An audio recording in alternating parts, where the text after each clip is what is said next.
Sveiki, girdisi? Nes iš čia tai nesupras. Taip, tai šiandien mes norėtume pasidalinti su jums patirtimi, kurią įgyjome kurdami finansinę sistemą. Apie tai, kaip mes bandėme reikalavimus sujungti su kodu. Tai yra kodą ir specifikaciją, kaip mes bandėme užtikrinti, kad programuotojai naudotų tą patį žodyną kaip srities ekspertai ir kaip kuo tiksliau perkelt reikalavimus į kodą. Slaidai angliškai parašyti, kažkaip galvojam, kad pas visus bus angliškai, bet dėja, tikriausiai pas mus vienus bus. Tai pradėsime nuo to, kokios idėjas mums tą kryptim pastūmė, parodysime mūsų sistemos architektūrą, supažindysime greitai būtent su tomis dalimis, kurios padėjo mums įgyvendinti tą tikslą. Ir gyvai parodysime tas mūsų kodo specifikacijos, kaip jos yra implementuotos, kaip jos veikia. Taigi iš pradžių apie būtent motivaciją. Tai yra, tarkim, pradedant projektą, mes turim krūvas artefaktų, dažnai mes kažkokius artefaktus pasirenkam nelabai sąmoningai, tai yra, jie ateina kartu su procesu, jeigu darom skramą, ten yra user story, ten su kitų procesų gali būti use case'ai. Bet iš tikrųjų mes vis tiek galėtume nuo pradžių pažiūrėti ir kaip ir surinkti tą artefaktų rinkinį reikalingą geram projektui.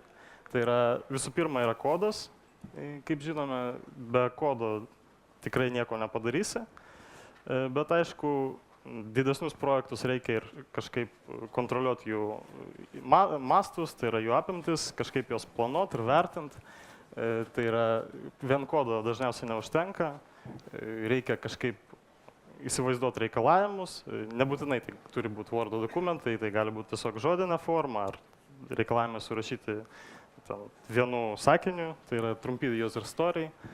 Aišku, reikalavimų problema tokia, kad jie yra ganėtinai abstraktus, ganėtinai aukšto lygio ir kas lydi prie prielaidų, kurios daro programuotojai. Ir galiausiai prielaidos dažnai būna neteisingos. Tai yra, kai kalbėjau apie reikalavimus, turėjo omeny vieną dalyką, programuotojas pagalvojo kitaip ir padarė klaidą implementacijoje. Tai tą galima ištaisyti toliau specifikuojant reikalavimus. Tai yra tai, kas mes vadiname specifikacija. Kai kurie tos dalykus vadina vienodai arba sujungia po reikalavimais visą specifikaciją arba po specifikaciją pakiša reikalavimus, bet iš esmės, kai aš kalbu apie reikalavimus, tai turiu omeny verslo reikalavimus. Specifikacijos irgi gali būti skirtingų pavydalų, detalūs use case'ai arba scenarijai kaip pavyzdžiai. Tai jau turint specifikaciją mes galime rašyti gan tikslų kodą, tai yra tikrai nesuklyst, bet vėlgi tam, kad užtikrint kokybę produkto, mums reikia papildomai testų. Kaip žinom, jau dabar be testų neišgyvensi, kaip prieš tai kalbėjo, tai testai viena kertinių. Geri testai yra viena kertinių produkto dalių, kuri leidžia ir greitai deployant, ir greitai pateikti naujus feature'us. Vėlgi, testai gali būti pilnai automatiniai, kas geriau, negu testai Excel'uose, kurios rankiniu būdu vykdo QA. Aišku, idealiam pasaulyje šitie visi artefaktai būtų vienoje vietoje. Tai yra, kai jie yra skirtingose dokumentuose ar valdomi skirtingų žmonių, tai daug laiko prarandama tik ant jų sinchronizacijos tarpusavį. Dažnai apie tos specifikacijos reikalavimus iš viso yra pamirštam laikui bėgant ir jie pasilieka tokioje stadijoje, kaip buvo pačioj projekto pradžioj. Tai aišku, būtų gerai, kad keičiant testus iškart tai pasimatytų ir specifikacijoje arba pasikeitus reikalavimų iškart matytųsi, kad reikia pakeisti testus, pasikeistų kodas. Ir iš tikrųjų mes labai norėjome duoti kodui pagrindinę rolę, tai yra neturėti kažkokio atskirų artefaktų specifikacijom ar atskirų reikalavimų. Ir kaip pirminį žingsnį pabandėme pritaikyti behavior driven developmentą. Iš tikrųjų, kaip ir mes supratome, kad mes tai norėjome padaryti, po to, kai mus pastumėjo, kas žino gal Gregą Youngą, kai buvo seminaruose, tai iš esmės jis tą būdą, apie kurį mes pasakojame, jis įtaikė jau ganėtinai senai. Tai mes turėjome, jis mus konsultavo architektūriniais klausimais ir kaip tik pasiūlė, kaip ir taikyti tokį specifikacijos ir testavimo būdą, apie kurį pasakosiu. Tai jis yra iš esmės pagrįstas Behavior Driven Development. Kas girdėjo apie BDD? Daug kas, o kas bandė jį realizuoti. Ir, nu jo, kam pavyko sėkmingai? O, vienas žmogus. Tai iš esmės šitam slaidui pavaizduotas pilnas BDD procesas, pradedant nuo reikalavimų surinkimo, jų specifikavimo scenarijų pavydalu, specifikacijų automatizavimo testų pavydalu ir galiausiai testų ir specifikacijų pavertimo į kažkokias ataskaitas, kurios yra vėlgi grįžta atgal srities ekspertams. Nu, tas paskutinis žingsnis iš tikrųjų yra sudėtingiausias ir jis dažniausiai nepavyksta būtent jis. Taigi, pažiūrėkime detaliau į vieną pavyzdį, tai yra kaip pavyzdį paimsime tiesiog iš mūsų srities pinigų pavedimą, ten pakaks žinoti, kad pavedimas susidaro iš debito ir kredito, sąskaita, debitas, kreditas, visi terminai, kuriuos reikia žinoti. Tai iš esmės reikalavimas tiesiog užfiksuotas, nu kaip gal vienas sakinys, kaip aš ir sakiau, toks biznio reikalavimas, kad sąskaita gali būti debituota tik tada, kai turi pakankamą balansą ir nėra užblokuota debitai. Tai iš tokio reikalavimo gali gimti keletas scenarijų. Tai yra, čia yra scenarijos pavyzdys, kur scenarijus tai yra tiesiog kaip, jis ir yra pavyzdys, iš esmės. Tai yra tai pavyzdys veiklos su konkrečiais skaičiais, su konkrečiais parametrais, toks, kaip jis galėtų įvykti realiam gyvenimui. Scenarijus šituo atveju išlaiko visą verslo kalbą, tai yra šitas scenarijus yra ruošiamas srities ekspertais ir programuotojais kartu. Ir čia jis yra užrašytas, taip vadinama Gherkino kalba, čia yra BDD standartinė kalba, palaikoma visų toolsų, kas, žino, yra toolsai taip vadinami Cucumber, JBehave, Java, iš tikrųjų nežinau, kokie yra .NET, yra, man atrodo, kažkokia Cucumber implementacija .NET. Tai, kaip? SpecFlow. Tai paryškintai matote parametrus, tai yra tos specifikacijos dalis, kurios gali keistis. Tai yra viena specifikacija, šita specifikacija, tai yra šitas scenarijus aprašo atvejį, kai sąskaita yra debituojama sėkmingai, bet kitas scenarijus, kuris aprašytų nesėkmingą atvejį, turėtų skirtingas sumas. Galiausiai scenarijus yra surišamas su testu. Tai yra, čia matot, kad yra vėlgi 3 žingsniai šitame teste, given when then, kurie įrašyti anotacijom. Ir viduje anotacijų yra iš esmės tas pats tekstas iš scenarijų, tik tai su placeholderiais parametrų vietoje. Ir tie parametrai toliau yra paduodami į testus. Neparodyta yra pagrindinė dalis būtent implementacijos, tai yra kodas, kuris įvykdo reikalavimus. Nu, bet turėtų būti iš esmės aišku, kaip tai viskas susiriša. Čia pavyzdys yra JBehave frameworko naudojimo, tai yra Java frameworkas BDD. Java tiesiog naudojam kaip pavyzdį, tos idėjos jos pritaikomos bet kokiai programavimo kalbai. Jo, bet iš esmės čia yra JBehave, mes jo nenaudojame, čia tiesiog kaip paaiškinimas, kas yra BDD. Bet, kaip matome, čia ne visai yra idealu, tai yra mes vis tiek turime atskiras specifikacijas, atskirą kodą, tai yra programuotojai turi palaikyti ir kodą, ir specifikacijas, ir sąryšį tarp jų. Mes norėjome atsikratyti tų specifikacijų atskiruose failuose, tai yra turėti tik tai kodą. Na ir papildomai tame kodo pavyzdėje, kur buvo daug taškai tose vietose, kur turėjo būti implementacijos kodas. Kaip matėt, jie yra niekaip neįtakojami šito JBehave karkaso ar ten Cucumberio. Ten gali būti kodas parašytas bet kaip. Tai yra visa verslo kalba išlieka tik tai specifikacijų failuose. Ir tai iš tikrųjų yra labai blogai. Mes norėjome, kad būtent produkcinis kodas, tas, kuris implementuoja reikalavimus, būtų parašytas verslo kalba, o ne tik tai kažkokie testai ir specifikacijos. Taigi norėjom sujungti tos 2 žingsnius ir specifikuoti scenarijus tiesiai kodą. Na ir čia yra pavyzdys scenarijaus, kuris aprašo lygiai tą patį atvejį kaip ir praeitas. Tiesiog jis yra užrašytas labiau tokia formatuotų pavydalu.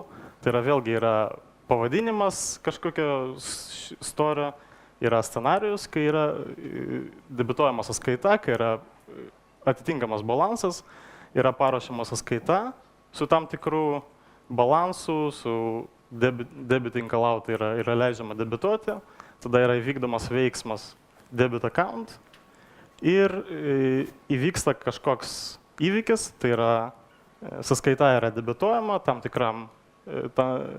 tikrai sumai ir jos balansas sumažėja iki 80.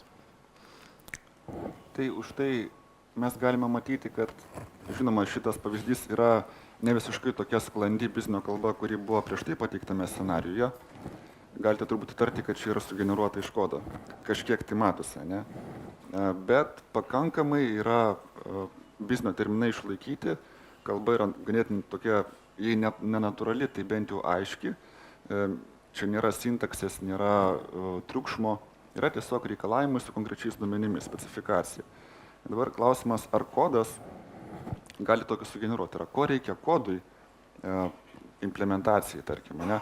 Kad galėtume iš kodo imti ir sugeneruoti tokią specifikaciją, tai yra kodų ją užrašyti. Ačiū. Kodas sako, aš galiu tą padaryti, bet yra žvaigždutė. Žvaigždutė jau žinote, kad tai yra papildomos sąlygos. Reiškia, kad kai kurie architektūriniai sprendimai priimti anksti projekte, jie įtakoja jūsų galimybės tą daryti. Tai yra užrašyti specifikacijas kodo pavydalu. Ir mes dabar bandysim labai trumpai pašnekėti apie tos architektūrinius sprendimus, kurie mūsų atveju pasiteisino, kurie mums padėjo tą pasiekti. Čia yra pavyzdys būtent to test case'o, galima sakyti, tai yra paprasta JUnit klasė ir joje užrašyta viskas, iš ko mes sugeneruojam specifikacijas. Tai yra visa reikalinga informacija reikalavimams pateikimiems pavyzdžių pavydalu yra šitam kode. Čia yra daug galbūt jums negirdėtų dalykų. Aš prie to pavyzdžių dar grįšiu šiek tiek vėliau. Dabar tik tai parodau, kad iš esmės tas yra padaroma, o dabar kaip tas veikia. Ar esate girdėję apie domain driven design? Čia rankų pakelimo momentas. Gerai. CQRS. Keletas. Event sourcing. Dar keletas. Gerai. Daugumai, kaip suprantu, nepažįstama, tai pabandysiu labai greitai supažindinti, nes praktiškai be to aš kaip ir negaliu toliau judėti. Man reikia pradžiai, kad jūs turėtumėt bent bendrą supratimą, kas tai yra. Aš aišku negaliu per 10 minučių padaryti įžangos į visą tai, bet aš galiu bent jau paviršiukais apgrėbti, su kuo tai valgoma ir kaip tai mes pritaikėme, tik tai tuos elementus, kuriuos pritaikėme. Tai Domain Driven Design, crash course lietuviškai turbūt būtų, nežinau kaip, iš esmės lūžio kursas, tai yra persilaužėm per nežinojimą. Tai pirmiausia, tai yra knyga, ją parašė Eric Evans. Ir toje knygų užfiksuota labai daug geros patirties, gerų praktikų, kaip vystyti programinį kodą, tarkim, taip, kad jisai nenutoltų nuo verslo. Tai yra, kad jisai visą laiką būtų aktualus. Čia labai bendram lygyje apšnekant apie tai. Yra labai konkretus terminai sukurti toje knygoje, to autoriaus, ar gal pasiskolinti iš kažko tai, kurie iki šiol yra naudojami, gana plačiai. Vienas iš jų tai ubiquitous language. Tai yra tiesiog idėja, kad programuotojai ir testuotojai, ir analitikai, ir domenų ekspertai, jie visi turėtų naudoti tą pačią kalbą, tuos pačius terminus. Ir jie turėtų atsigulti nuo biznio kalbos iki pat kodo. Tai yra, kad kodas turėtų atspindėti realius verslo procesus, kaip yra aprašomi biznio žmonių. Tai jeigu mes sakome account, tai turi būti account, balansas yra balance, tarkim, balanso mažinimas, didinimas, tai nėra increase, decrease, tai yra debitavimas, kreditavimas ir panašiai. Ir tą mes norime užtikrinti kode. Tai čia matote, kad tame mūsų teste, tiesiog mes ir naudojame tas pačius biznio terminus. Mūsų test case'as extendina bazinę klasę, tai yra, kuri dirba su accounto tipo entities, kol kas tą terminą pavartosiu.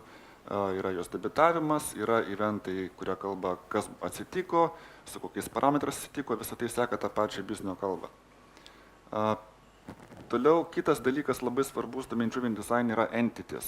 Iš tikrųjų, tai mūsų atveju yra svarbiau agregatas, kuris agreguoja daugelį entičių po vieno to vadinamų consistency boundary. Tai yra jis seka gyvenimo ciklą per tam tikrą esybę. Tai yra kiekviena esybė turi savo gyvenimo ciklą, jeigu jinai enkapsuliuoja būsenos pasikeitimus. Ir mums tai svarbu todėl, kad mes per tai išreiškime visą tai, kas keičiasi biznyje. Tai yra, ar tai būtų įvykis, ar tai būtų komanda, tai yra kažkoks tai pasikeitimas, kuris turi būti užfiksuotas vienaip ar kitaip, ir jį enkapsuliuoja tuos pasikeitimus, tai yra tą būseną būtent entičiai. Mūsų atveju, ką mes galima pastebėti, čia dabar nesimato iš tikrųjų entičio, bet testas, kaip ir visi testai, turi 3 dalis. Yra pirminės sąlygos nustatomos, kas yra paryškinta eilutė, toliau yra veiksmas, kuris atliekamas, ir toliau yra lūkesčiai, kurių mes tikimės. Tai yra, kas pasikeitė po to, kai atlikome tą veiksmą su tokiom pradiniam sąlygom. Tai čia yra ta pati given, when, then struktūra, kurią matėte Gherkino specifikacijose, tik tai šiek tiek kitaip aprašyta. Šiuo atveju paryškinta dalis tai yra įvykiai, kurie sukonstruoja būtent tą entity, tą agregatą, atstato jį iš pradinės būsenos ir tai yra mūsų preconditionai testo. Aš prie to dar sugrįšiu, čia kol kas šiek tiek nelabai gal aišku, kaip tai įsipaišo, bet tuoj paaiškės. Paskutinė idėja domain-driven designo, kurią noriu pristatyti, yra izoliuotas domenas, tai yra domenas kaip savyje išbaigtas, tarkim, komponentas, kuris yra atskirtas, vadinkim taip, interfeisais arba portais nuo visų kitų infrastruktūrinių dalių aplikacijų. Tai yra, domenas turėtų būti parašytas taip, kad jis nieko nežinotų apie persistensą, apie duomenų bazę, apie message brokerį, jeigu tokį naudojate, apie servisus, nuo kurių jisai priklauso, galbūt išoriniai servisai, nuo frameworkų neturi priklausyti nei nuo kliento, kuris įkviečia. Tai yra, domenas turi enkapsuliuoti visą biznio logiką, tą kalbą, kurią naudoja domeno ekspertai. Tai čia pagal tą patį domain-driven developmentą. Dar tai vadinasi hexagonal architecture. Nežinau, kodėl būtent hexagonal, nes kampų gali būti kiek tik tai nori, bet tai pavadinta. Gerai, event sourcing labai greitai, kiek mes čia turiu laiko, dar šiek tiek turiu, gerai. Event sourcing, centrinė idėja yra ta, kad visi verslo įvykiai, kurie fiksuoja arba būsenos pasikeitimą, arba tiesiog kažkokį tai įvykį įvykus aplikacijoje, kuris yra įdomus bizniui, jie turi būti išreikšti eventais, tai yra įvykiais, kaip po savarankiškais objektais. Tai šiuo atveju pavyzdys yra account debited, accountas buvo debituotas. Eventai visada yra formuojami būtuoju laiku, užvadinami, tai kad pasakytų, kad kažkas jau įvyko, nebegali to statyti. Tai yra viskas įvyko, dabar ką tu nori su to daryti. Ir eventas turi visą reikalingą informaciją būsenai atstatyti, jeigu to prireiktų. Šiuo atveju sąskaitos numerį, sumą, koks balansas yra šiuo metu ir kokia valiuta buvo darytas pavedimas. Eventų labai didelis selling pointas, bus daug žargono. Jo, yra tas, kad jūs neprarandate duomenų. Tai yra, jeigu jūs savo visus domeno būsenos pasikeitimus fiksuojate kaip eventus, o ne tiesiog paimate entity ir jį sukišate į reliacinį duomenų bazę. Tai reiškia, kad pirmiausia, tai bet kada galite grįžti į praeitį. Tai yra, galite pasakyti, o kokia buvo sistemos būsena prieš 2 savaitės. Ne? Tiesiog replayinate eventus nuo pradžios iki tam tikros būsenos ir matote. Nes nebuvo kitų būdų išsaugoti būseną kaip tik tai per eventus. Ir kitas privalumas to paties yra, kad mes galime skirtingai projektuoti tos pačius eventus. Tai yra, kai mes norime pažiūrėti sistemos būseną, mes galime klausti skirtingus klausimus. Mes galime klausti, pavyzdžiui, koks yra sąskaitos balansas šiuo metu. Tai reiškia, mes perbėgam per eventus ir susumuojam. Ne, jeigu kreditavimas tai yra pliusas, jeigu debitavimas minusas, galės susumuojam, gaunam balansą. Kitas klausimas visai kitoj posistemėje gali būti, parodyk man sąskaitos išrašą. ir mums tai reikia perbėgti per tuos pačius eventus ir juos suprojektuoti taip, kad kiekvienas eventas pagimdytų išrašo eilutę. Nu, tai keli variantai, kaip mes galime tos duomenis projektuoti. Ir tam nereikia skirtingų modelių. Tai mūsų kode pavyzdyje tie eventai yra tiek ir preconditionai, tiek ir postconditionai. Pirminės sąlygos, tai mes sakom given events, reiškia, mes paduodam eventus, kurie sukonstruoja entičio pradinę būseną. Pastato agregatai tam tikrą pradinę būseną. Tai yra, mes sukuriam, pasakom, accountas buvo sukurtas, kredituotas ir kredituotas dar kartą. Vieną kartą $30, kitą kartą 70, reiškia, bus bendras balansas turėtų būti 100.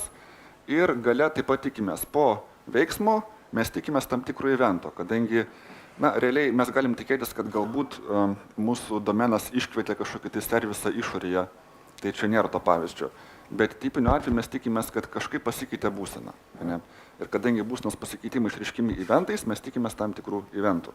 Šiuo atveju tikimės, kad accountas buvo debituotas su tam tikrais parametrais.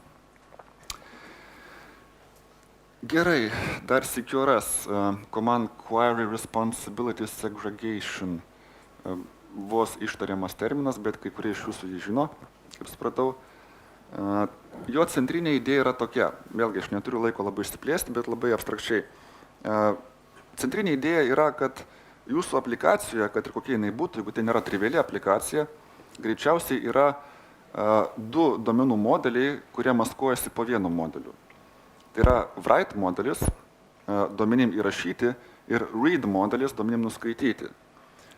Ir jie greičiausiai, jeigu nenaudojat CQRS-o, tiesiog slepiasi po tais pačiais entičiais. Jeigu naudojate Object Relational Mapping Framework, tai bus pas jūs entičiai, kurie mapinasi prie kažkokios tai duomenų bazės, reliacinės arba nebūtinai. Ir tai, CQRS teigia, kad tai ganėtinai komplikuoja architektūrą. Ir ne tik architektūrą, bet būtent maintenance sistemos. Tai yra, kad tas kompleksiškumas, kuris reikalingas duomenų integralumų užtikrinti, kai jie yra rašomi, yra visiškai kitoks nei kompleksiškumas reikalingas duomenims nuskaityti, kai jūs darote, pavyzdžiui, ataskaitas. Ir kai kurie projektai tą sprendžia taip, kad gerai, turėkime reliacinę duomenų bazę, kuri bus pilnai normalizuota ir tai bus mūsų write modelis, tada periodiškai kas naktį migruokime duomenis į kažkokią tai kitą duomenų bazę, kur bus mūsų read modelis, jie taip nevadina read modelis, bet jis sako, čia bus mūsų reportų duomenų bazė, tarkim. Ir jinai yra pritaikyta, jinai yra denormalizuota, pritaikyta konkretiem view'am tų duomenų, tai yra konkretiem reportam. Tai CQRS paima tą pačią idėją, sako, okei, tai yra dvi atsakomybės, bet mes turime jas atskirti per visą projektą. Iš tikrųjų, nebūtinai per visą, bet ten, kur yra mūsų biznio logika. Tai yra, mes turėtume atskirti write modelį nuo read modelio ir turėti transliaciją tarp jų. Jinai dažniausiai vyksta asinchroneškai, kas įneša papildomų labai įdomių efektų, bet apie juos dabar neturiu laiko plėstis. Ir komandas CQRS yra kaip tik tai, kas įtakoja, kaip keičiasi write modelis. Tai yra komanda visą laiką yra biznio use cases, tai yra debituok accountą, čia debit reiškia debituoti, tai yra veiksmažodis. Jis rašomas paprastai liepiamąja nuosaka. Angliškai nesimato, bet lietuviškai tai būtų debituok accountą. Jis visą laiką atspindi kažkokį tai biznio keisą. Tai gali būti, pavyzdžiui, inicijuok pavedimą, užregistruok klientą, ne? Suteik klientui teisės kažką daryti. Tarkim, čia labai skamba kaip administracijos dalis, bet iš tikrųjų tai gali būti tokia komanda. Ir vėlgi komanda enkapsuliuoja visą tai, kas reikalinga veiksmą atlikti. Tai mūsų atveju komanda yra būtent tasai veiksmas, be abejo, tai yra vidurinė dalis testo, kuris sako, prie tokios komandos, tokiais parametrais, kogi mes toliau tikimės. Labai nesudėtinga. Ir supažindinau atseit, jeigu dabar visiems aišku, kas tai yra CQRS event sourcing. Iš tikrųjų, vakar dariau prezentaciją Džiugė, Java User Groups, ten labiau išsiplėčiau. Tiesiog dabar turiu labai mažai laiko. Tai jei kažkam bus įdomu, pasigaukit mane koridoriuje arba tiesiog po prezentacijos bus klausimų atsakymų. Okay. Tai jeigu sudėsim viską į vieną, domain driven designą, CQRS ir event sourcingą, jie labai gražiai žaidžia kartu. Ir jie būtent padeda mūsų tikslui kodų išreikšti reikalavimus. Čia yra mūsų architektūra iš paukščio skrydžio. Irgi čia gal labai ilgai nesigilinsiu, bet tai atrodo maždaug taip. Yra klientas apačioje, tai gali būti UI klientas, gali būti web servisas, jis siunčia komandas apdoroja command handleriai, jie keliauja į domeną, domene pakuriami agregatai atstatomi iš eventų event store, tai yra event sourcingas, agregatai kažkokį tai darbą atlieka, jų rezultatas yra vėlgi eventai, kurie keliauja į tą patį event store. Event store yra specializuota įvykių duomenų bazė. Iš ten jie asinchroniškai keliauja į projektorius, mes naudojam tam Groovy. Projektoriai sukuria projekcijas, jas išsaugo Mongo duomenų bazėje, vėlgi tai gali būti bet kokia duomenų bazė su žema normalizacija. Iš ten per query servisus grįžta atgal į klientą, klientas pagal tai priima sprendimus ir šaukia kitas komandas. Ir taip ratu sukasi į tokią maždaug architektūrą. Ir čia visa esmė, kaip mes tą testuojam. Mes, aišku, testuojam visas dalis. Viskam rašom testus projektoriams, užklausoms, klientui, bet įdomiausia dalis yra būtent domeno, nes tai yra jūsų aplikacijos šerdis, tai yra, kuo jūsų aplikacija išsiskiria iš visų kitų aplikacijų. Tai yra ta pati įdomioji dalis, kurią reikia testuoti ypatingai gerai. Ir čia mes galime rašyti būtent tuos specification testus, tai yra specifikacijas. Tai atrodo taip, tiesiog yra user story testai, kaip user story lietuviškai buvo išversta, vartotojo pasakojimas. Aš naudosiu user story, jeigu jūs ne prieš. User story testai, jie siunčia, pirmiausia pakrauna, turi šitą mokinį event store, tai netikrą eventų duomenų bazę, į ją užkrauna pradinius įvykius, tada siunčia komandą, kuri per command handlerį nukeliauja iki agregato ir tikisi, kad tai suformuos tam tikrus įvykius ir tuos įvykius patikrina. Ir dabar aš norėjau jums pademonstruoti, kaip tai atrodo realiai kode. Jeigu čia man pavyks. Galiu ir pastovėti. Matosi, ne? Įskaitoma tiem, kurie gale sėdi. Kam neįskaitoma, pakelkit rankas. Gerai? Gerai, valio. Stengiausi labai išdidinti tekstą. Taip, tai čia kas yra scenarijaus testas? Pirmiausia, scenarijai grupuojami į user stories. Tai mūsų atveju vienas user story, tai yra vienas JUnit paprasčiausias be jokių frameworkų, tiesiog JUnit frameworko test cases, paveldi iš mūsų bazinės klasės story ir ta istorija yra apie accountą ir apie to accounto debitavimą būtent. Ir tai, ką mes čia pavadinam debiting an account, tai keliauja į istorijos pavadinimą scenarijaus ataskaitoje. Tada mes turime testus. Kiekvienas testo metodas yra vienas scenarijus. Aprašau konkretų pavyzdį, kaip konkretų scenarijų, kaip ta komanda yra vykdoma, su kokiom sąlygom. Tai šiuo atveju paprasčiausias yra sufficient balance ir prie tokių tai įvykių mes užkraunam agregatą, entity. Galim pažiūrėti, kas yra viduj. To agregato yra balansas, balansas turi tipą, jeigu mums aktualu, yra sąrašas transaction entry, jeigu jie aktualūs, jie gali būti ir slėpiami, taip pat kiti parametrai, kurie gali arba negali įtakoti to testo ir visa tai įvyksta per šitą dalį, jie yra užkraunami per čia. Pats agregatas save atstato iš eventų jau viduje implementacijos. Esmė, kad šita kalba naudojama, tai yra account, balance, debiting allowed, visa tai keliauja lygiai taip pat iš fieldų, iš objekto klasės pavadinimo, visa tai keliauja tiesiai į ataskaitas. Tai už tai programuotojas kaip ir yra įpareigotas čia naudoti biznio vardus, nes antraip, jeigu čia pavadins kaip nors, tarkim, ne balance, o number, tai domeno ekspertas po to jam duos feedbacką. Gerai, toliau. Tiesa, čia svarbus niuansas yra toks žodelis any. Mes vėlgi, kai konstruojam agregatus ir konstruojam tos komandas ir įvykius, labai yra svarbu kontroliuoti, koks detalumo lygis matosi, koks nesimato outpute. Nes antraip gausite labai triukšmingas specifikacijas. Tai yra ne visą laiką visi parametrai yra vienodai įdomus visiems testam. Tai čia žodelis N yra specialus, kurį mes interpretuojam taip, nerodyk. Tiesiog slėpk, niekam neįdomu. Gerai, vykdome komandą, on command mes čia sukuriam komandos objektą, paduodam tam tikrus irgi parametrus. Vėlgi čia labai yra svarbu išlaikyti kuo mažesnį triukšmą. Tai yra, pavyzdžiui, $20 čia yra konstruojamas amountas, ne amount objektas, bet jis konstruojamas specialia sintakse, kuri sumažina to triukšmo. Ir tikimės įvykio, vieno įvykio šiuo atveju, kad buvo debituotas accountas. Ir čia jau naudojam refleksiją. Vėlgi čia yra implementacijos detalės, tai yra jūs galite daryti pagal save, aš tik rodau pavyzdį, kaip galima tą padaryti. Per refleksiją išsitraukiam fieldus iš to evento, čia yra realūs evento fieldai ir tikrinam, kad jie turi tam tikrą reikšmę. Čia galim panaudoti matcherus, pavyzdžiui, galim sakyti running balance greater than 880, ne, arba lower than 80. Nu, apie matcherus dabar nepasakos, tai tiesiog vėl implementacijos detalė. Bet esmė ta, kad vėlgi netgi įvykiuose ir komandose jūs privalote sekti tą pačią biznio kalbą. Antraip jūsų ataskaitos neatrodys. Tai pabandom suvykdyti šitą. Aš dabar vykdau šitą vieną testą. Ir čia gavom ataskaitą. Ataskaita suformuotuota labai paprastai.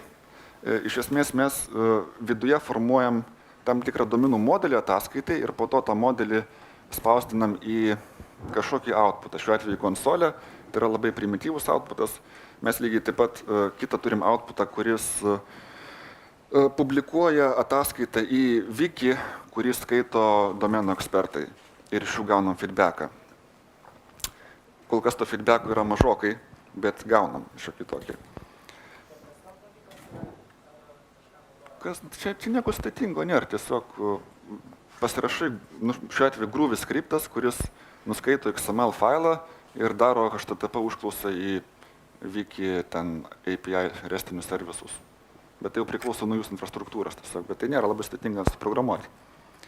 Tvarkoj. Tai čia yra būtent tiesiai iš kodo sugeneruotas scenarijus. Jūs jį matėte, todėl aš labai ilgai neapsistosiu. Pažiūrėkim, kas bus, jeigu aš įvykdysiu kitą scenarijų. Čia yra visokių, tarkim, kad ir asset accountas, kas būna, kai užblokuotas accountas, kas būna, kai nulinis balansas. Pabandykime, kai insufficient balance. Nepakankamas balansas. Ką mes darom? Grįžtu biškį prie kodo. Mes sakom, given events, bla bla bla, pakraunam $100, tada debituojam $101 ir tikimės exceptiono. Account has insufficient funds exception. Exceptionai lygiai taip pat kaip ir visas kitas kodas, jie privalo laikytis biznio kalbos. Tai jie turi pasakyti, kas negero atsitiko tame scenariuje pagal biznio kalbą. Tai yra fail because account has insufficient funds. Tokį nesudėtingą sugeneruoti iš klasės pavadinimo. Ir mes dar turim laiko nelabai. Tai iš tikrųjų tada aš ilgai čia neapsistosiu, aš tik norėjau pademonstruoti, kad iš esmės ir be to galima išsiversti, be tokių tiesioginių generavimų iš kodo į scenarijus, užtektų, kad jūs naudotumėt kokį nors, pavyzdžiui, JBehave arba tą patį SpecFlow ar kitą Cucumber frameworką, kuris tiesiog padeda vienaip ar kitaip surišti realius reikalavimus su realiu implementacijos kodu. Netgi jeigu jūsų ataskaitų nieks neskaitys, jūsų scenarijų, jums patiems bus pravartu žinoti, kiek tai, ką jūs darote, yra realaus business case implementacija, o ne jūsų pačių sugalvotas, tarkim, scenarijus. Tai siūlau išbandyti ir kažką daryti. Norėjau papildyti, kad čia gal atrodo, kad dabar nenaudojant CQRS ar nenaudojant event sourcingo jau taptų beveik neįmanoma tokį dalyką realizuoti. Bet iš tikrųjų yra daug, biški būtų implementacija sudėtingesnė. Pavyzdžiui, reikėtų paimti source failus, ten iš jų išgauti sintaksinį medį ir jau jį išanalizuoti. Pavyzdžiui, jeigu būtų vietoj komandos išsiuntimo, būtų tiesiog serviso metodo kvietimas. Bet jį irgi galima išgauti iš kodo ir vėlgi paversti ataskaitą. Galiausiai susiveda prie vieno tikslo, kad išlaikyti verslo kalbą kode. Norėtume klausimų. Aš suprantu, kad čia mes labai norėjom daug apgrėbti temų vienu metu, tai turbūt daug neiškumų liko. Taip.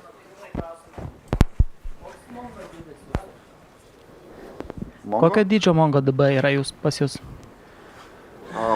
mes kol kas dirbam su testiniais duomenim, tai negaliu pasakyti. Tai, ką mes darom, mes tai vystom kurį laiką, bet tai dar į produkšiną neišėjo.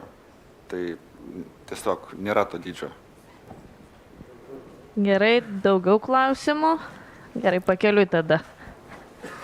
Ir gal pridėsiu, kad Mongo tai čia buvo tiesiog pasirinkimas, nes ten suintegruoti paprasčiausia. Iš tikrųjų, tai didelis skirtumas. Jo, bet pagal tą heksagonų architektūrą tu gali bet ką pakišti. Ta prasme, yra tiesiog interfejsas ir jisai seivina į Mongo. Tu gali kišti, kad seivintų į reliacinę duomenų bazę, jeigu nori. Norėjau paklausti, ar neapsunkina tokią kodo rašymo struktūrą, kad, sakykime, klasių pavadinimai ilgi, ten metodų pavadinimai ir visa kita? Nu, jeigu klasė reprezentuoja kažką, tai kas biznio terminais negali būti paaiškinta labai trumpai, glaustai, tai klasė ir turėtų būti pavadinta taip, kad jinai paaiškintų pilnai. Tai yra čia kaip šiaip su bet kokiais pavadinimais. Jeigu tame pavadinime yra daug detalių, kurias vienaip ar kitaip reikia išreikšti, užrašyti, tai jūs to neišvengsite. Arba jūs trumpinsite ir mažinsite aiškumą, arba ilginsite ir didinsite aiškumą. Šiaip norėčiau pasakyti, kad pavadinimų klausimais galite Osvaldą kreiptis, nes aš prieš tai, kaip su juo pradėjau dirbti, galvojau, kad gerai vadinu savo kodą. Tai yra pavadinimus klasėms, metodams, bet padirbęs supratau, kad visiškai nemoku vadinti. Tai dėkui, toliau čia buvo rankų. O dėl to būtent ataskaitų taip toliau klientai bandė skaityti ir vertinti visą tai? Ne klientai, domeno ekspertai. O tai domeno ekspertai reiškia, turi kažką tai derinti su klientais ir paskui nešti pas jūs ir tada jau įsikelti. Tai tas sluoksnis atsiranda vis dėlto dokumentacijos. Tai priklauso nuo projekto. Mūsų atveju tai yra maždaug taip. Mes turime, analitikais nevadinam domeno ekspertus, kurie žino maždaug, ką reikia padaryti ir jie formuluoja vienaip ar kitaip reikalavimus. Ir mes iš jų išgvildename scenarijus, užrašome kodų ir sugeneruojam tas ataskaitas scenarijų ir tada jie išvykio iš karto mato. Jie kol kas daugiausiai naudoja mūsų progreso sekimui. Tai yra, ką mes realiai implementavom, nes mato ataskaitose, kas padaryta. Kažkiek tai skaito patį turinį. Čia yra vieta, ties kuria mums dar reikia dirbti. Tai yra, mes norėtume, kad jie daugiau feedbacko duotų iš to, ką perskaito. Tai čia yra visa esmė gauta feedbacką.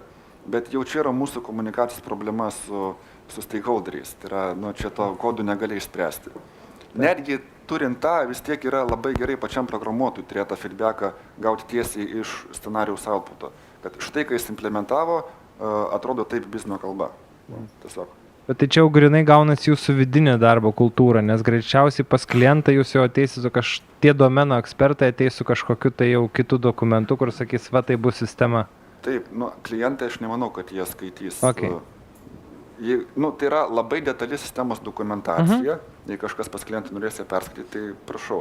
Bet jiems vis tiek reikės dokumentacijos, ten user guide, reikės interfejsą pažiūrėti ir taip toliau, neišvengiamai. Aišku. Dėkui. Dar klausimų? Dar buvo klausimas, kiek scenarijų mes turime. Jūs čia patiliukais Šimtus gal. Bet turbūt apie kelius šimtus kol kas. Iki 1000. Bet jų turėtų būti gerokai daugiau. Realiai.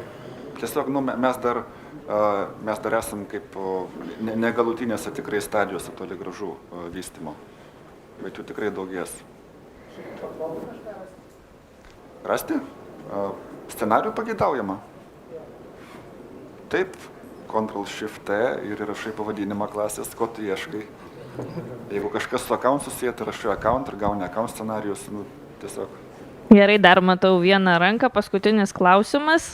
Ilgainiui į patį developmentą, žiūrint ilgainiui į patį developmentą, tai jūs galvojat turėti daugiau tų domeno specialistų, kurie prižiūrėtų tas specifikacijas ir, nes ilgainiui tai projektas didės ir bus labai sunku pastebėti tos pakeitimus ir kiek ta specifikacija plečiasi. Tai reikės atitinkamai tam žmonių ir kaip tą suvaldyti. Tai norėčiau pasakyti, kad kol kas mūsų komanda nedidelė, jo projektui didėjant čia būtų problema, nes kol kas tai programuotojai patys kaip ir žino, kad jie privalo padaryti taip, kad scenarijai būtų įskaitomi. Nu ir kad ten nebūtų visokių techninių artefaktų.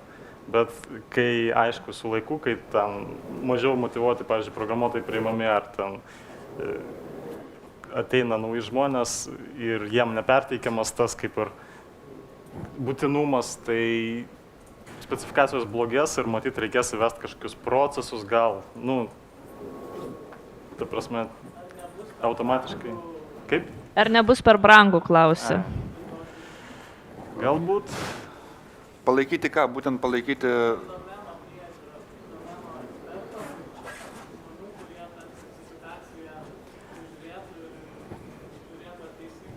Galbūt, kaip pasakojo prieš mus, sistemai didėjant, greitai, kai atsiranda postumis daryti kuo greičiau, tai ir mažiau laiko skiriama kodo kokybei, nu ir galiausiai vėlgi tai viskas priklauso nuo kažkokios kontrolės ar Aš labai dar greitai atsakysiu. Tai yra brangu, tai nėra brangiau negu atskirai prižiūrėti test cases, kodą ir specifikacijas ir reikalavimus. Prasme, jeigu jūs turite tą atskyrę, tai tai yra dar brangiau prižiūrėti. Bet kad tai reikalinga, tai yra faktas. Ar jūs taip darote kaip mes, ar naudojate, tarkim, Cucumberį, kažkokių specifikacijų reikia ir jos kažkaip turi būti su kodu surištos. Ir aišku, tai kainuoja, bet tai yra, nu, duonas ir sviesta programuotojo ir stakeholderio bendro darbo. Duonas ir sviesta, kaip aš. Gerai, tai duonas ir sviesta. Gerai, tai dėkui labai Vadimui ir Osvaldui. Ir tuomet kavos pertraukėlė pusvalandžio ir po to vėl renkamės, kas norite čia toliau.